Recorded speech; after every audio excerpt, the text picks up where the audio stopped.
Bonjour, je m'appelle Théo Mauduit, je suis psychologue du travail chez Audalia. Aujourd'hui, on va parler de santé mentale.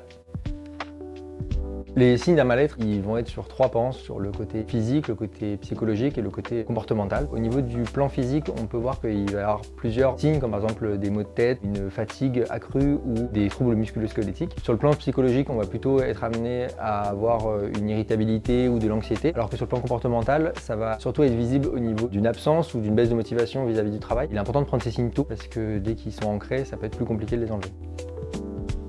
Au niveau des facteurs qui peuvent influencer notre santé mentale, le rapport Golac en définit 6. Donc, le premier, c'est l'intensité et la complexité du travail. Le deuxième, ça va être les exigences émotionnelles. Est-ce qu'on me demande par exemple tous les jours de sourire? Est-ce qu'on me demande d'être face à la misère? On pense directement par exemple aux pompiers ou au niveau des aides-soignants. Le troisième, c'est la faible autonomie au travail. Le quatrième, ce sont les rapports sociaux au travail qui sont dégradés, donc avec sa hiérarchie ou avec ses collègues. Si on s'entend bien avec ses collègues et sa hiérarchie, c'est quand même toujours mieux. Le but, c'est pas d'être copain ou être ami avec, c'est surtout de bien pouvoir travailler professionnellement avec. La cinquième, c'est au niveau des valeurs du travail, c'est-à-dire que si je me sens pas en adéquation avec les valeurs, ça va être compliqué de travailler. Et le dernier, pas des moindres, c'est l'insécurité socio-économique, c'est-à-dire est-ce que j'ai peur de perdre mon travail, donc à la fois pour un licenciement ou si parce qu'on voit que l'entreprise commence à aller mal. Il ne faut pas paniquer au niveau de ces risques-là, c'est-à-dire que c'est pas parce que j'ai une forte intensité de travail liée à une faible autonomie que je suis forcément en mauvaise santé mentale. Le but, c'est de voir s'il y a un déséquilibre au niveau de tous ces risques. Certains risques peuvent rattraper d'autres, c'est-à-dire que je peux ne pas être bien dans ça mais être bien dans un autre. C'est lorsqu'il y a un ou plusieurs de ces facteurs qui sont mis en cause que ça va affecter notre santé mentale finalement.